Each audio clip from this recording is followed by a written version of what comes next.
I will never believe that one negates the other. Remember the lady who wrote all those wizarding books? Well, it turns out she'd become quite rich and famous over the years, and as a big raging progressive feminist herself, she and Emma were marching in lockstep on almost every issue. All except one. It turns out that the wizarding lady had a few issues with the T part of LGBT and began voicing her concerns with increasing volume. And the reaction from the other side was, well, how can I put this?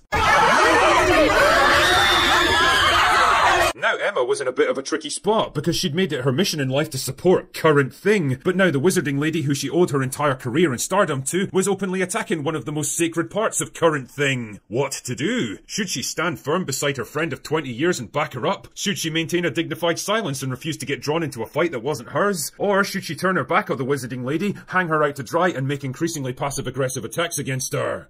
Throwing out of people, or that people are disposable, and I just think that's...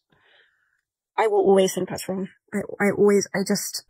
I think you can guess which one she chose. And the thing is, that all worked great when Emma seemed to be on the side of Current Thing and the wizarding lady definitely wasn't. The problem with Current Thing though is that eventually it tends to change, and by 2025, the cultural winds had shifted dramatically. Public opinion on the issue was changing, and suddenly the wizarding lady wasn't seen as the evil witch who had to be defeated anymore. Now people were beginning to actually listen and even openly support her, and it began to occur to Emma that she might have backed the wrong horse on this one. I think the thing I'm most upset about is that... Fuck. So what to do? Stand her ground and maintain her position even if it wasn't so popular anymore? Or do a complete about-face and pretend like she'd never disagreed with the wizarding lady in the first place? Well, the answer came on September the 24th on Jay Shetty's On Purpose podcast, where Emma claimed that she loved the wizarding lady and supported her and would always be open to talking with her. Oh, really? That's interesting coming from someone who spent half a decade publicly shitting on her. Now, if you were feeling forgiving, you could probably write this whole thing off as a slightly cowardly but very pragmatic decision by someone who senses the political sands moving beneath her and doesn't want to get pulled down by them. And that might have been all she wrote, except this particular interview came to the attention of the wizarding lady, who until now had stayed pretty quiet on the topic of young Emma. Not anymore, as it turned out, when she decided to deliver the mother of all dressing downs a couple of days later in a very lengthy Twitter post calling out Watson as a spineless grifter, a shameless opportunist, a fair-weather friend, and a spoiled, privileged brat that had never worked a day in her life and was only trying to cozy up to her again because it was politically safe now.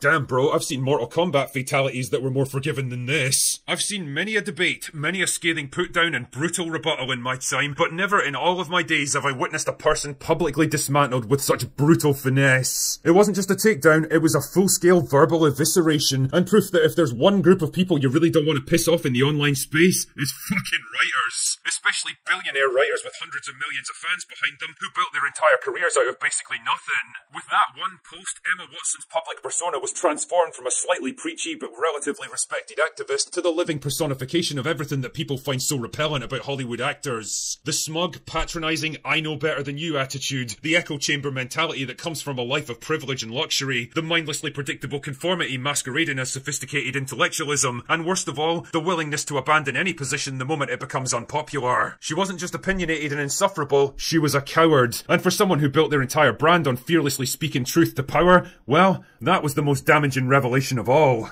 So what's next for Emma Watson? Can she possibly claw her way back from this? Well, her movie career basically ended 5 years ago when she pulled the plug on acting to focus on activism, so I don't really know if there's any momentum left behind her, even if she wanted to make a comeback. She's 35 now, which isn't exactly old, but it ain't exactly young either, and it's definitely not a good age to try to build your career back up after wasting your prime years in the wilderness. She's not likely to make much progress as an activist either now that her cover's been blown and she's willing to soften her position on the whole tea issue, because if there's one thing that particular group of activists won't accept, it's betrayal. So it kind of feels like she's fucked either way. Emma Watson really is proof that if you stand for nothing, well, you'll fall for anything.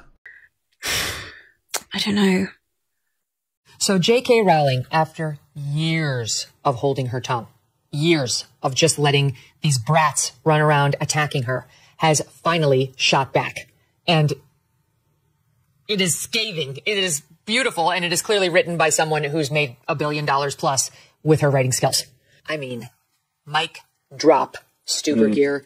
She could not have said this more perfectly, better, more powerfully, or more in a more damaging way for Emma Watson. She deserved every bit of scorn. Yeah, first of all, don't screw with one of the world's greatest writers when you get in one of these battles, because that you can tell. I mean, that was something that was not something she took a couple minutes on. It felt like it was really something that had built up over, several years, right? She's dealing with something that is really heartfelt there. And you're right to say that it was, perfect. It was surgical in the way it was done. It was cutting. It really was impressive in that way. But also, you really sense like hurt, I think, there from her. I think like that betrayal, right? Like someone who you helped, make an international superstar, who who gave birth to your creation, right, and bring it on into film, and you have to sit there and watch her criticize you over and over again, both directly and tangentially over a long period of time, and then when the world sort of turns around, to have this moment of like, wow, I really love her, and I've always loved her, and I've always embraced her. That's got to be hard to deal with, and it feels like it really hurt her at her core. Understandably,